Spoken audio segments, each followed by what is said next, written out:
चमत्कारी जल। एक बार तेनालीराम के पड़ोस में रहने वाली एक महिला उससे मिलने आई। उसने बताया कि उसकी सास उसे बहुत तंग करती है। लगभग रोज ही दोनों के बीच कहासुनी होती है। इस कारण उनके घर की शांति भंग हो चुकी है। वह तेनालीराम से इस मुसीबत से बाहर निकलने का कोई सरल उपाय जानना चाहती थी। तेनालीराम ने उस महिला की सारी बातें ध्यान से सुनी।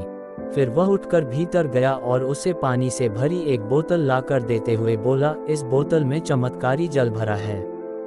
जब भी तुम्हारी सास तुम्हें कुछ कहे तो चुल्लू भर जल अपने मुंह भर लेना और ध्यान रखना कि 2 मिनट तक वह जल मुंह में ही रहे, न तो उसे पीना और न ही उसे थूकना। 2 मिनट पूरे होने के बाद उस जल को पी लेना।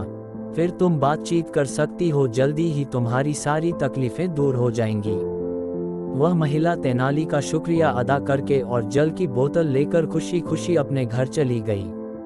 अगले हफ्ते वह महिला पुनः तेनालीराम से मिलने आई। इस बार वह काफी खुश लग रही थी। उसने तेनाली को बताया कि अब उसके घर में अपार शांति है, कि दिनों से उसका अपनी सास से बिल्कुल भी झगड़ा नहीं हुआ है। उसने तेनाली से उस चमत्कारी जल की एक और बोतल देने की प्रार्थना की। तेनालीराम उठकर भीतर गया और बोतल और लाकर उस महिला को दे दी। इसी प्रकार 1 महीने तक चलता रहा। वह महिला आकर तेनालीराम से चमत्कारी जल से भरी नई बोतल ले जाती। हर बार वह उस जल की प्रशंसा करती और तेनाली का धन्यवाद करती। 4 हफ्ते बीतने के बाद जब वह महिला 5वीं बोतल लेने आई तो तेनालीराम ने कहा, अब तुम्हें हर हफ्ते यहाँ आकर जल की बोतल लेने की कोई आवश्यकता नहीं है। अब से तुम इस बोतल को अपने ही घर में कुएं से भर सकती हो। महिला को कुछ समझ नहीं आया। वह आश्चर्यचकित होकर तेनाली का मुंह ताकने लगी।